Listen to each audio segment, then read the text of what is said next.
แจกเงินคนละ 1,000 บาทประกันสังคมข่าวนี้จริงไหมมีคุณผู้ชมถามมานะครับไปตามข่าวให้กับข่าวสตังค์มีเดียวันนี้ครับ25กรกฎาคม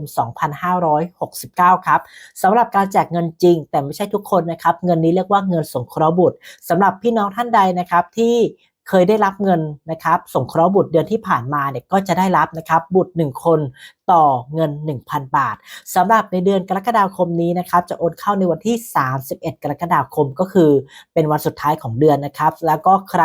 ที่ยังไม่เคยได้รับเงินเลยนะครับจะต้องเป็นผู้ประกันตนมาตรา33หรือ39แล้วต้องมีการจ่ายเงินประกันสังคมเดี๋ยวตามที่ประกันสังคมกำหนดนะครับเมื่อคุณมีลูก